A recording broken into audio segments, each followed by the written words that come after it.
temps qui doit nous permettre de maintenir, d'amplifier toute cette mobilisation, tout cet enthousiasme pour terminer cette dernière semaine de campagne avant le premier tour.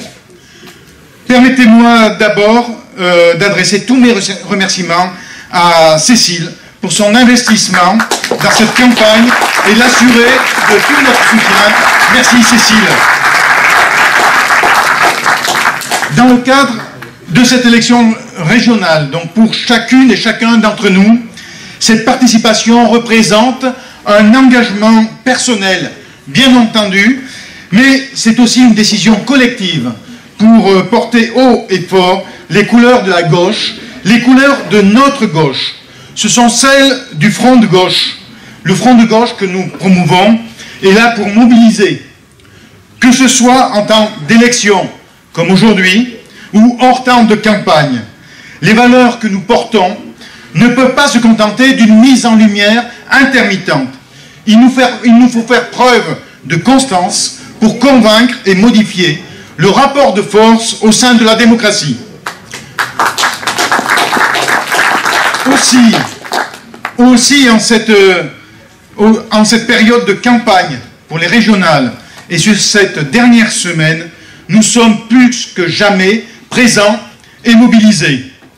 C'est à partir d'un travail en commun avec les composants politiques du front de gauche, avec des citoyens engagés, avec le MRC, le mouvement républicain et citoyen, que nous voulons porter un projet de transformation sociale, écologique et économique dont le ciment pour nous est le programme « L'humain d'abord », élaboré, rappelons-le, dans le cadre d'une démarche participative en 2010 et 2011, et aujourd'hui partagé et enrichi avec nos partenaires, avec la population, lors des réunions publiques, lors des 1000 rencontres ou assemblées citoyennes. À l'occasion de ces élections régionales, nous continuons à porter cette vision de la société française que nous voulons promouvoir collectivement. Cette société n'est possible que par une opposition ferme aux politiques d'austérité que nous subissons depuis trop d'années. Cette politique n'est possible que si nous envisageons une société solidaire qui refuse la notion de compétitivité et de mise en concurrence de nos territoires, de nos populations, pour jouer au contraire la carte de la complémentarité et de la coopération. Cette société n'est possible que si nous refusons la politique libérale qui sévit en Europe et qui sert les projets d'une Europe des régions au détriment d'un État-nation qui ne peut être que le garant de l'égalité entre tous les citoyens, toutes les citoyennes et sur tout le territoire. Un État ne peut être fort que de ses services publics, source de cohésion, facteur de lien social et de solidarité.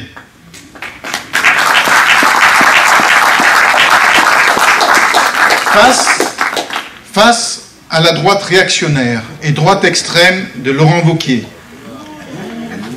face à l'extrême droite du Front National, nous devons rester fermes et exigeants, militants et engagés, prêts à assumer nos engagements.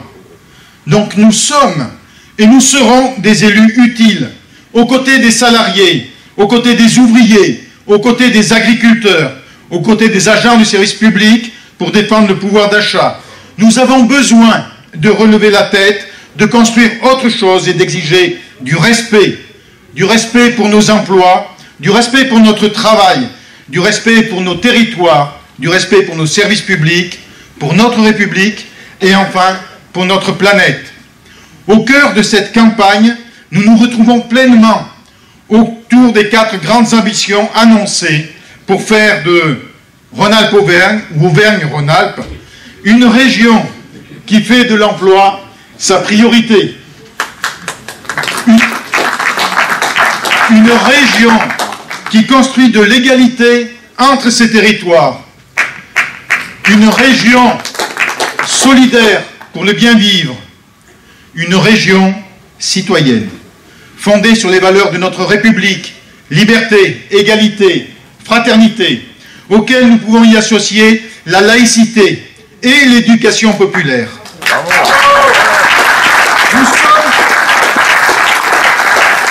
Nous sommes en effet convaincus que pour faire ensemble, nous devons promouvoir en politique aussi une démarche d'éducation populaire, éducation de tous, par tous et tout au long de la vie. Cette démarche que nous jugeons indispensable au fonctionnement démocratique de notre société, cette démarche dont la finalité est que le peuple se mêle de ses affaires pour lutter contre la prétention des financiers à gouverner à la place des citoyennes, des citoyens et de leurs élus.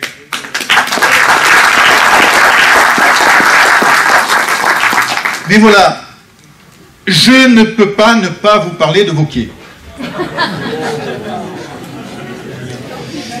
Nous sommes, dans le cadre de ce scrutin, confrontés aux ambitions sans limite de Laurent Wauquiez, cet expert du storytelling. C'est l'homme qui raconte des histoires. C'est l'homme qui réécrit sa propre histoire au gré des situations, des événements, pour satisfaire sa propre ambition, toute personnelle, au service des puissants et des financiers. N'est-ce pas lui qui, en mission ministérielle à Londres, s'évade quelque temps auprès des financiers de la City pour y négocier quelques soutiens sonnants et trébuchants pour le compte de son micro-parti Nouvel Oxygène? Croyez-vous que ce soutien peut être accordé sans contrepartie? Et que peut-on demander à un haut personnage de l'État si ce n'est quelques privilèges? Laurent Wauquiez, adepte du storytelling, qu'est-ce que c'est? C'est l'art de raconter des histoires. Ainsi, selon les événements, Laurent Wauquiez est capable de réécrire sa biographie. Il est certainement d'ici, il vous le dit. Il a été du Chambon-sur-Lignon, en Haute-Loire. Il est de Lyon. La semaine dernière, encore, à l'occasion d'une visite dans le Cantal, il s'affirmait cantalou. Il y passe toutes ses vacances. Donc, vous devez le croire. Il flatte, il cajole, quand il est sur le territoire. Mais arrivé à Paris, il devient impitoyable. Rappelez-vous, créateur de la droite sociale. Un bel oxymore, n'est-ce pas? Il fustige les assistés en voulant imposer le travail obligatoire, gratuit, et pour apporter ainsi un peu plus de concurrence entre les travailleurs et baisser la rémunération du travail. Créateur de la droite sociale, il veut réserver les logements aux travailleurs. Faudra-t-il en passer par des expulsions? Que devient-on du jour au lendemain lorsque l'on perd son travail? C'est un acteur de ce que l'on peut appeler l'extrême droitisation de la droite, celui qui va se nourrir aux idées extrêmes du Front National. C'est au travers de son action, de ses prétendues études qui font d'un cas particulier un cas général, qu'il contribue à dédiaboliser le Front National et ses représentants, lesquels d'ailleurs, et on l'a vu récemment lors des débats qui ont eu lieu à l'occasion de ces régionales, n'hésitent pas à lui faire des appels du pied, hein, en lui reprochant notamment de s'allier avec l'UDI. Il n'hésite pas, lui aussi, à porter des discours nauséabonds qui ne servent qu'à alimenter la peur et la stigmatisation de l'autre. Il est, dit-il, le seul à entendre la population. En fait, toute sa stratégie politique repose sur une démarche de communication qui vise d'abord à imposer ses propositions par les médias dont il use effrontément, puis dans un deuxième temps à faire croire que ce qu'il annonce est l'expression des habitants, une pratique manipulatoire au service d'un populisme du plus mauvais aloi. Face à cette situation, ce qui nous anime, ce qui doit nous animer, c'est faire vivre les valeurs de gauche, c'est proposer un espace de rassemblement et nous rassembler autour de ces valeurs pour une alternative crédible à l'austérité. Ce qui nous rassemble, c'est le fait de ne pas faire de hiérarchie entre les engagements, c'est de nous appuyer sur le mouvement social, c'est de faire mentir les pronostics qui installent déjà Wauquiez à la tête de la région. Ce qui nous donne espoir, ce sont toutes ces forces disponibles pour changer radicalement la manière de faire de la politique, pour lui redonner ses lettres de noblesse. Nous en appelons à la population pour juger les propos et les comportements des uns et des autres. Au final, notre engagement pour chacun d'entre nous, candidats, membres des comités de soutien, militants et sympathisants dans le cadre de cette campagne, vise bien évidemment à promouvoir un type de société solidaire, fraternelle et égalitaire pour le bien vivre ensemble. Il vise à faire passer le message localement pour nous opposer ainsi au projet libéral des droites. Nous ne voulons pas être de simples spectateurs, mais nous voulons porter une parole forte, une parole sincère, pour que la nouvelle Assemblée régionale n'oublie pas l'essentiel, l'humain.